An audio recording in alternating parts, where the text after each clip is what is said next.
seorang pria tua dengan kulit kusam seperti karang memberi peringatan singkat. Pulau Kelor, ada sesuatu yang tidak biasa di sana.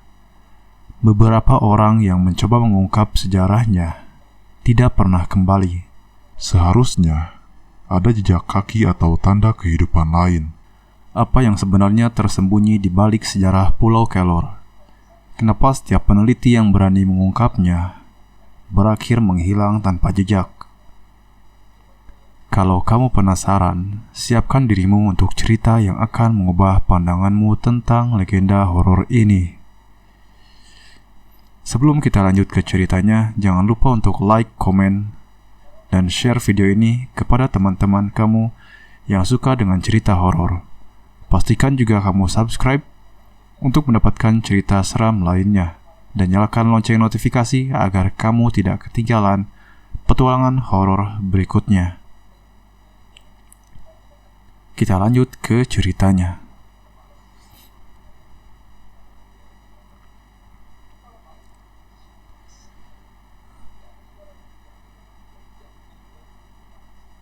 Suatu pagi yang kelam, kapal yang membawa tim peneliti berlayar menuju Pulau Kelor, sebuah pulau kecil yang terletak jauh di luar perairan yang sering dilalui oleh kapal-kapal besar.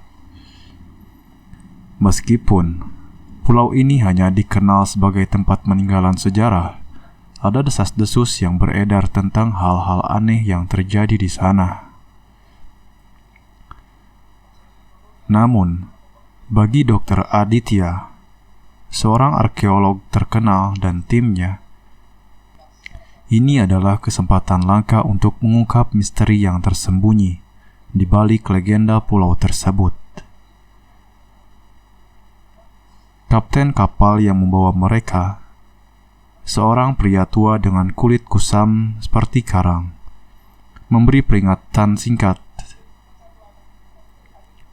Pulau Kelor, ada sesuatu yang tidak biasa di sana. Beberapa orang yang mencoba mengungkap sejarahnya tidak pernah kembali. Tapi kata-kata itu hanya dianggap angin lalu oleh Dr. Aditya, yang lebih tertarik pada temuan arkeologis yang bisa mengubah sejarah. Saat kapal mulai berlayar lebih jauh, angin semakin kencang, seolah-olah alam mencoba mengusir mereka.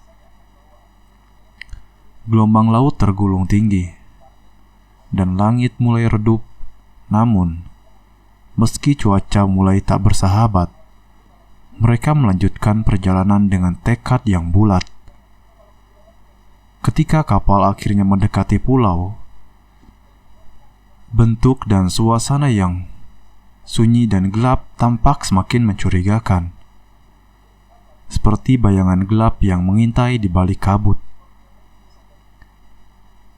"Ini bukan tempat yang ramah," bisik salah seorang anggota tim. Namun, sudah terlambat.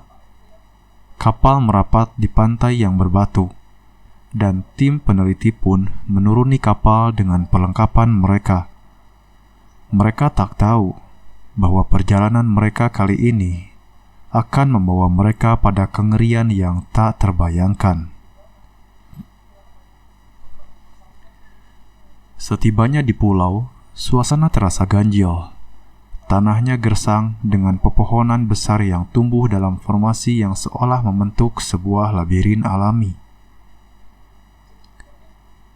Tidak ada suara burung atau kehidupan lain selain desiran angin yang menyusup melalui dedaunan kering.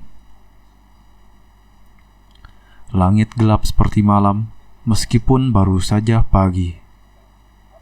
Seharusnya ada jejak kaki atau tanda kehidupan lain, ujar Dr. Aditya, sambil menatap sekitar dengan rasa curiga.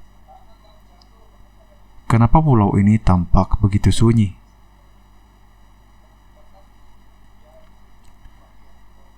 Mereka mulai berjalan menyusuri jalan setapak yang ditinggalkan. Di sepanjang jalan, mereka menemukan reruntuhan bangunan-bangunan kuno yang tampak sudah lama ditinggalkan. Dindingnya dipenuhi dengan ukiran-ukiran aneh yang tampak seperti simbol-simbol kuno. Namun, ada sesuatu yang aneh tentangnya. Seperti ada sesuatu yang sedang mengamati mereka di balik bayangan.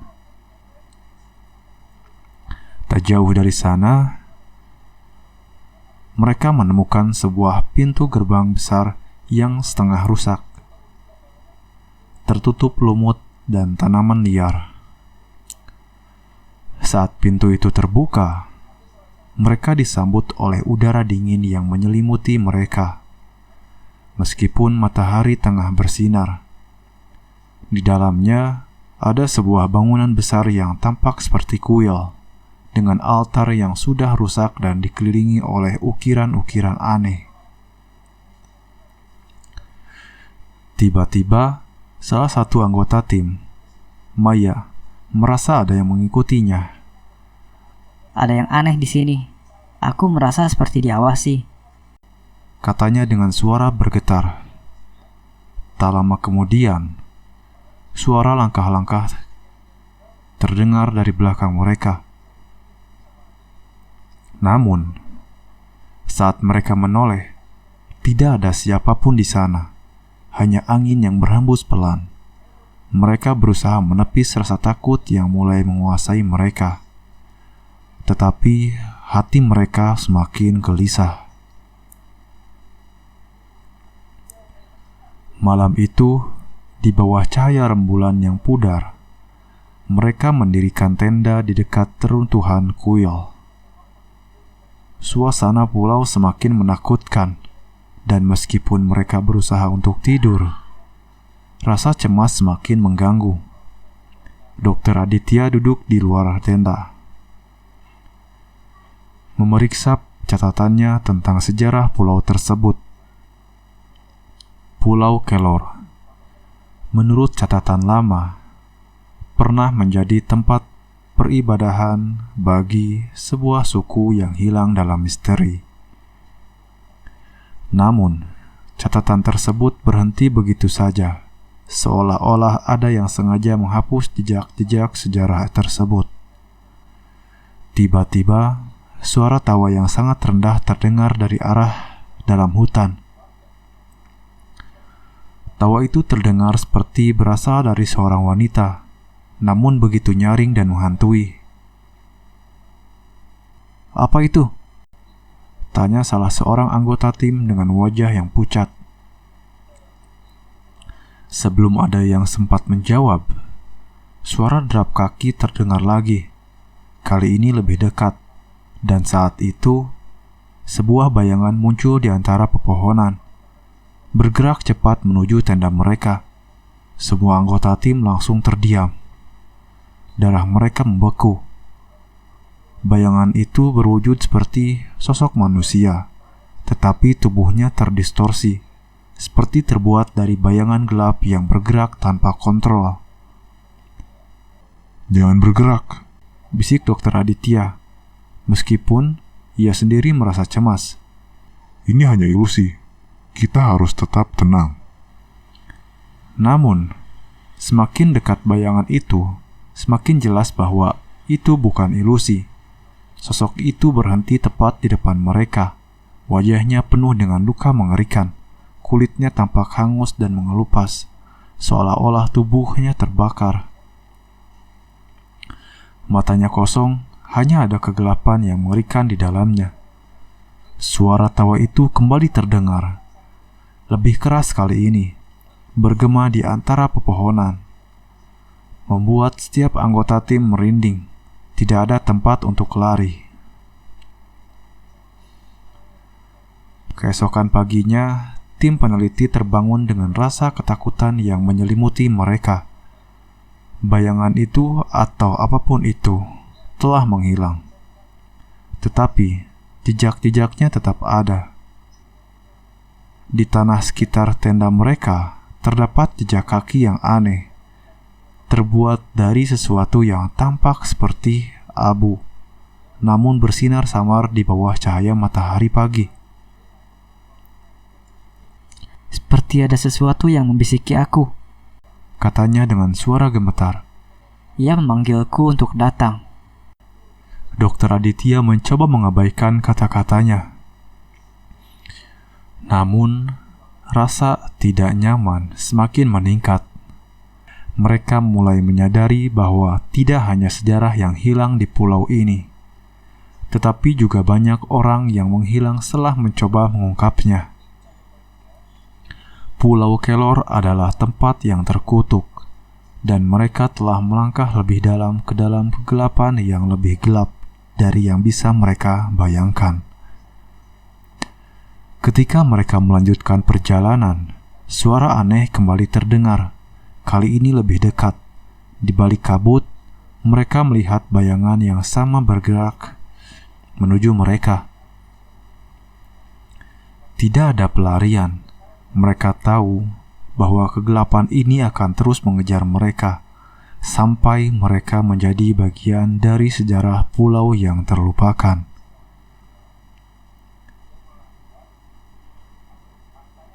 Akhirnya, hanya ada satu pilihan yang tersisa, melarikan diri. Namun, pulau itu sendiri tampak tidak membiarkan mereka pergi. Setiap jalan yang mereka ambil berakhir di tempat yang sama, dan kabut yang semakin tebal membuat penglihatan semakin terbatas. Pulau ini seperti memutar balik waktu, mengurung mereka dalam lingkaran yang tak berujung. Di tengah keputusasaan, Dr. Aditya menemukan sebuah ukiran di dinding kuil yang menampilkan gambar seorang pria yang tenggelam dalam bayangan gelap. Di bawah ukiran itu tertulis sebuah kata, Kelor. Ketika mereka mencoba memahami arti kata itu, bayangan-bayangan itu kembali muncul, lebih banyak dan lebih menyeramkan. Masing-masing mengulurkan tangan gelap mereka, menarik mereka lebih dalam ke dalam kegelapan, ke dalam rahasia Pulau Kelor yang tak terungkap. Dan pada saat itu, mereka menyadari bahwa mereka tidak akan pernah keluar dari pulau ini. Mereka adalah bagian dari sejarah yang terkutuk, terperangkap selamanya di antara bayang-bayang masa lalu yang tak dapat dilupakan. Dan sampai hari ini, tak ada yang tahu apa yang sebenarnya terjadi di Pulau Kelor. Mereka yang pernah mencoba mengungkapnya hilang tanpa jejak. Pulau itu tetap menjadi misteri yang menunggu untuk dikunjungi. Namun, tidak ada yang berani kembali ke sana, karena yang mengetahui rahasianya sudah tidak ada lagi. Selesai. Terima kasih untuk yang sudah mendengarkan dari awal sampai akhir. Jangan lupa untuk like, komen, dan share video ini ke teman-teman kalian yang suka dengan cerita horor. Dan pastikan kamu sudah subscribe untuk mendapatkan cerita seram lainnya. Dan nyalakan lonceng notifikasi agar kamu tidak ketinggalan petualangan horor berikutnya. Jangan sampai ketinggalan.